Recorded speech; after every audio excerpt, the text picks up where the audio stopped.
Assalamualaikum warahmatullahi ta'ala wabarakatuh. Good day to each and everyone. I am Princess Narima Kasidar, and in this video, I will be discussing the lesson 2, Becoming an Instrument of Peace. So this lesson teaches us how our thoughts, words, and action can help create peace within ourselves and with others. So since tayo po ay na-assign sa synchronous modality, online classes, so hindi ko po maia-apply ang motivational activity, which is simple questions lang siya. So, mag-move po tayo sa ating learning objectives. Our learning objectives at the end of the lesson, the students will be able or you will be able to demonstrate awareness and the practice of discipline, mind, physical behavior, speech, develop strategies in classroom mediation, and practice mindful living and peace of mind. So for our introduction, this lesson links inner transformation to outer peace. So, ang lesson na to is about po siya sa inner peace at outer peace. Kapag sinabi po natin inner peace, is eto yung peace at yung pagiging kalmado ng mind at ng heart natin kahit may mga problem tayo. Dito pumapasok yung parang hindi ayaw natin na may nakakaalam ng problem natin na others because gusto nga natin ng peace, ayaw natin na kumalat to, kaya sinasarili lang natin ito. So, according po kay Helen Keller, noted peace is felt with the heart. So, according po kay Helen Keller, ang tunay po na peace ay nararamdaman sa heart. And according naman kay Patricia Misch 2000, kapag nagbago tayo sa self natin, nakakatulong ito sa pagbabago natin or pagbabago ng self natin and the societal change. So, and the goal of this lesson is para matuto tayo ng discipline, maayos na pag-resolve ng conflicts, pagiging mindful or aware sa actions natin. And according naman sa UNESCO, nagsisimula ang peace sa loob natin sa compassion, joy, at wisdom. Ibig sabihin, bawat isa sa atin pwedeng maging agent of peace sa simple way na paggawa ng mga mabubuti. So, tatandaan natin na kapag may inner peace tayo, mas nakakatulong tayo para magkaroon ng peace sa iba. That is what we call the instrument of becoming an instrument of peace. Nagkakaroon tayo ng peaceful kapag alam natin sa sarili natin kung ano yung ginagawa natin, ano yung makakatulong sa others, ano yung magiging peaceful sa self natin na sa tingin natin hindi tayo magkakaroon ng problem. So, peace as resolution of inner conflict and spiritual needs. So, ang peace nanggagaling po siya kapag naayos natin yung mga inner conflict or problems sa loob natin tulad ng stress, confusion, emotion. So, according po kay Sigmund Freud, view the mind as a battlefield between life and death instincts. Inner conflicts can be psychological or external. So, ang isip po ng tao ay parang battlefield dahil may mga naglalaban na thoughts at desires sa loob natin. Kaya nagkakaroon tayo ng inner conflict. Gaya ng dito is, ang example nito is yung pagiging positive at negative thinker natin. Alam natin yung tama sa mali. Iniisip natin, ano ba yung gagawin natin, tama or yung mali. Alin yung makaka-benefit sa atin dito. So yun po yung sinasabi ni Sigmund Freud na battlefield between life and death instincts. So, according naman kay Kurt Lewin na kilala siya bilang father of social psychology. Tatandaan po natin si Kurt Lewin na kilala po siya bilang father of social psychology. So, according to him, may iba't ibang klase daw ng inner conflict na nararanasan ang tao at nag-focus siya sa kung paano nagbabago ang behavior ng tao lalo na sa group. Ibig sabihin, kapag natutunan natin ayusin yung self natin at yung mga nararamdaman natin, mas nagiging peace at peaceful tayo. Kapag may peace tayo sa loob, mas nagiging maayos din yung pakikitungo natin sa ibang tao. So, hindi po pag sinabi nating peace na ano is parang yun yung sinasabi kong peaceful, yung pagiging plastika na pagiging peaceful. No. Pag sinabi po nating peaceful is yung pagiging kung paano tayo makitungo sa ibang tao, yung pagiging mabuti natin sa ibang tao. Yun yung sinasabi nating peaceful para magkaroon tayo ng peace. So,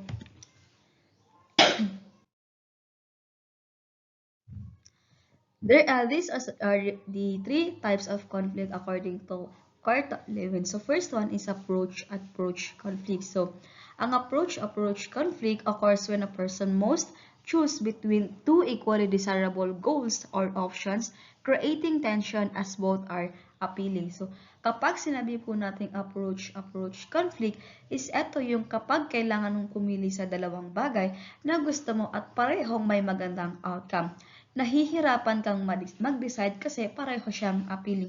Meaning, pareho siyang positive, kaya nahihirapan kang pumili. For example, pipili ka kung sasama ka ba sa outing ng mga friends mo or kung a-attend ka ba sa school event. Pareho mo silang gusto, kaya nahihirapan kang pumili. So, yun po yung sinasabi nating approach conflict. And then, sa avoidance conflict naman happens when a person is forced to select between two equally undesirable or unpleasant alternatives, leading to stress from wanting to avoid both. So, kapag sinabi po nating avoidance conflict, is eto yung kapag pipili ka sa dalawang bagay na ayaw mo at parehong may negative outcome. Meaning, ayaw mong pumili sa dalawang bagay or dalawang choices because sa tingin mo or sa isip mo, pareho silang negative at wala siya sa choices mo. Pero, kailangan mo nga pumili. For example, pipili ka kung gagawin mo ba yung assignment mo or papagalitan ka ng teacher mo. Pareho mong ayaw, pero kailangan mong pumili. Lastly naman is the approach negative conflict. So, takes place when a single goal or option has both attractive and repulsive qualities, causing conflict as the person is drawn to it but also wants to avoid it. So, sa approach or negative conflict naman is ito yung kapag iisang bagay pero may good at bad side. Kaya nahihirapan kang mag-decide kung itutuloy mo or hindi. So, dito na pumapasok yung positive and negative side natin. Hindi natin alam kung ano yung tama na gagawin natin or mali ba yung gagawin natin. Kaya nahihirapan kang mag-decide kung ano yung may magandang outcome sa dalawa na yan. For example, gusto mo maging class officer kasi leadership yon. Pero ayaw mo sa dagdag na responsibility at pressure. Gusto mo yung posisyon pero ayaw mo yung hirap. Tulad tayo as a student, gusto natin masali sa Latin, gusto natin masali sa Lister, pero tamad tayong mag-aral. Ganun yung nagkakaroon ng approach negative conflict. So, as a student, normal lang yung ganitong conflicts. Pero, importante marunong tayong mag-decide ng tama. Alam natin yung tamang gagawin natin at alam natin na mali yung gagawin natin. Hindi pwede na kahit negative is pipiliin natin. Always remember na the negative side is wala siyang maidulot na tama. Sabihin na natin, mag-cause siya ng good side ngayon. But tomorrow or say other day, pwede siyang mag-cause ng negative situation sa'yo. So, kaya kailangan always choose to be the positive.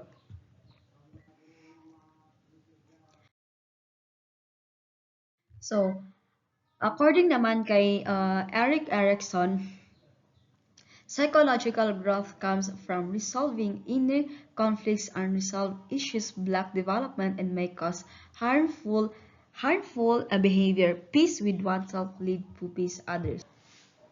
Okay, so according naman kay Erik Erikson, there are three resolving inner conflicts, unresolved issues, block development, and may cause harmful behavior. So there are some core concepts in this part of this topic. So first one in self-knowledge. So understanding one's own mind is essential to resolve inner problems and build with peace with others. So ang self-knowledge is ito yung pagkilala at pag-unawa sa self. Alam mo kung ano yung iniisip mo, nararamdaman mo, at kung ano yung ugali mo.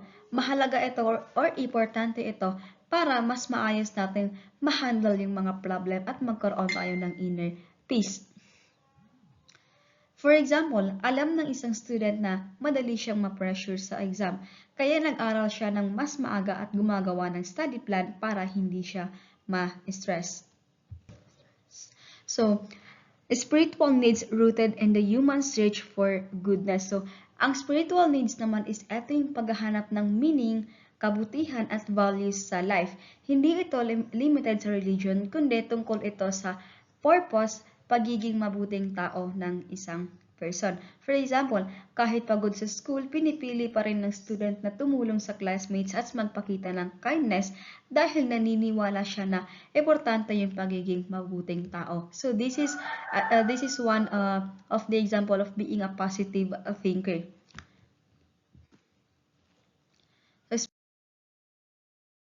Spiritual needs, gaya nga ng sinabi ko kanina, yung paghahanap ng meaning, ng kabutihan at yung pagiging value sa life. So dito iniisip mo yung pagiging positive thinker mo na kahit may isang problem ka, iniisip mo pa rin yung magandang idudulot sa'yo ng isang gawain kaya mas pinipili mong gawin ito. So, for the self-image is a mental construct of one's own self, positive or negative. Teachers build positive self-images via fair appraisals, encouragement, and self-expression opportunities. So kapag sinabi natin self-image, is ito yung kung paano mo tinitingnan ang sarili mo, positive man or negative. From the word self, tinitingnan mo siya sa positive or negative side. Teachers build positive self-image via fair appraisal. So, for example nito, kapag may confidence ang student sa self niya, sumasagot siya sa class kahit kabado siya. So, kapag ang isang student na alam niya, may confidence siya, mapamaliman or tama yung sagot niya, nagpa-participate pa rin siya sa class because that is what we call self-image, positive thinker siya. Hindi niya iniisip na mapapahiya siya sa classroom. So, ikaw naman as a teacher, kailangan mong ma-accept kung ano yung sagot ng student mo kasi nga iniisip mo na positive yung answer niya. Hindi mo iniisip yung pagiging negative ng sagot niya. Kasi nga, kaya na sinasabi natin sa kanila na walang maling answer. So, mediation and awareness. Mediation is the act of establishing awareness, alert, mindful, attentive, or survival skill that brings self-control, composure, and focus. So, kapag sinabi naman natin mediation and awareness, is ito yung pagiging calm, mindful, at focus natin. So, for example, bago yung exam, humihinga ng malalim ang student para maging kalmado at makapag-isip ng maayos. Dito, hindi mo pinipressure yung sarili mo kasi aware ka sa ano yung posibleng mangyari, hindi ka mag-isip ng pagiging negative. Kapag may values, confidence at calm mind, mas nagiging peaceful tayo sa self natin at sa others. So there are 3 levels of awareness. The first one is of surroundings. So kapag sinabi po natin of surroundings is ibig sabihin dito alam mo kung ano yung nangyayari sa environment mo. For example, napapansin mo kung maingay, kung tahimik pa or delikado ba yung isang lugar. In that case, nagiging aware ka na hindi mo kailangan puntahan kasi alam mo sa sarili mo na delikado ito, alam mo sa sarili mo kung anong meron sa lugar na yon. That is what we call awareness of surroundings. So the second one is the of bodily movement. So kapag sinabi natin awareness of bodily movements, is eto, alam mo yung galaw ng katawan mo. Alam mo yung galaw ng body mo. For example, aware ka habang naglalakad ka or nakaupo ka ng maayos. So dito alam mo sa self mo, alam mo kung ano yung makakasama at makakabuti sa katawan mo. That is what we call aware of bodily movements. And lastly naman is yung of mental activity. So dito naman sa awareness of mental activity, alam mo yung nararamdaman mo sa loob. For example, napapansin mo na naiirita ka, nalulungkot ka, or stress ka. Another one is kapag may nakita kang tao na kinaiinisan mo, sa sarili mo, sa loob mo is, hay, bakit ka pa ito nakikita? Bakit ba sa lahat ng lugar dito ko pa siya nakita? Sa loob mo, naiirita ka, alam mo sa sarili mo kung ano yung nararamdaman mo. Kapag stress ka naman, nakikita naman sa itsura mo kapag paano ka stress, kapag malungkot ka, na kung saan napapansin ng ibang tao sa pamamagitan ng reactions ng itsura mo. So, how to meditate? Listen to environmental sounds. Repeat, I am peaceful soul. Observe a tree, flower. Focus on breathing. Imagine natural scenes or noble qualities. So, ang mediation naman is ito yung way para kumalma ang isip at mas maging aware ka sa self mo. For example, humihinga ka ng dahan-dahan, nakikinig ka sa environment, iniisip mo ang peaceful na mga places para ma-relax ka.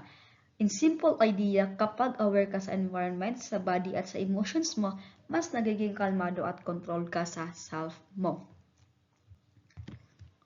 So, I think that's for all my report. Thank you for who can understand my report. So, I'm sorry for the fast reporting.